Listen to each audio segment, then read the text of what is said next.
Yes, reka ngusuhuze kandi nguhe ikaze wamaze gukanda subscribe kuri International Harmony TV. Ni breaking news, ni Siyaji Talent nk'ibisanzwe.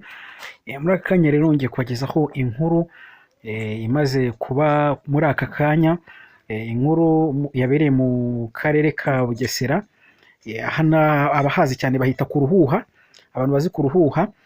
Ni ahantu habereye inkuru isekeje ariko inababaje.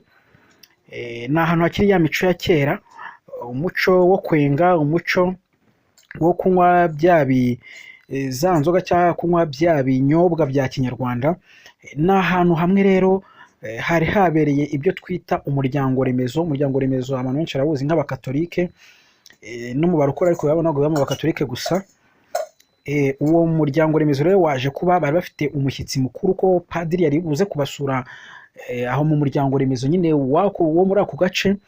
Nuko rero baza gutegura amafunguro, bategura amafunguro menshi cyane. Bamaze gutegura amafunguro, abaseriva abaturage ubwo amafunguro, ariko ubwo ni umukecuru wari watsindiye isoko ryo kwenga ikigage. Ni umukecuru wari watsindiye kwenga ikigage, niba ari ikigage niba ari ubushera ntago nzi icyari cyo muri ibyo ngibyo, sinzi kubitandukanya cyane, ariko bavuga ko ari ikigage. Bavuga ko yenze ikigage, bashyira mu macupa bajya guseriva abantu. Ikigage barakinywa, bamaze kukinywa bararyoherwa, umuryango remezo nyine urakorwa birarangira. Nuko rero bimaze kurangira, buri muntu wese wanyweye kuri icyo kigage aza kuba ajyanwa mu bitaro. Yaje kuba ajyanwa mu bitaro umuntu uwo ari we wese wasomye kuri icyo kigare. Tuvugana n'umuyobozi w'aka karere, yasobanuye ko ari ikigage gishobora kuba kitari cyujuje ubuziranenge.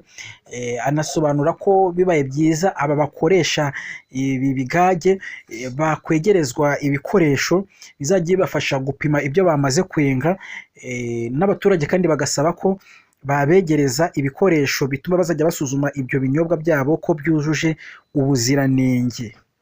Ariko tukimara kumenya ino nkuru, twakomeje kugenda dupereza, twumva ko mu bajyanywe ku muganga hari abamaze kugenda basubizwa mu miryango yabo hirya no hino, kuko mu bantu bagera muri 50 bari banyweye iki kigage bose bari bajyanywe mu bitaro.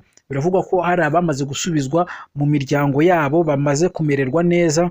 Bakavuga ko batangiye bakimara kukinywa bumvishe bari kuribwa mu mutwe ndetse no mu nda bakanacibwamo bikomeye cyane. Biba kuri umwe, biba kuwa kabiri, biba kuwa gatatu, biza kurangira umuryango remezo wose ufatiwe aho ngaho. Kambashimire rero mwebwe mwemeye kunkurikira, njye ndi Siyaji Talent. Turakomeza tubarebere izindi nkuru ziri kugenda zitrendinga mu bindi biganiro byacu biri buze imbere. Reka ubwira ngo ukora subscribe kugira ngo uze kuza gukurikira amakuru menshi tugenda tukugezaho buri munsi. Ubwira ngo kanda subscribe, ume comment, liking, unda sharing. Naho ubutaha rero turaza gusubira mu biganiro byacu biri imbere. Murakoze cyane.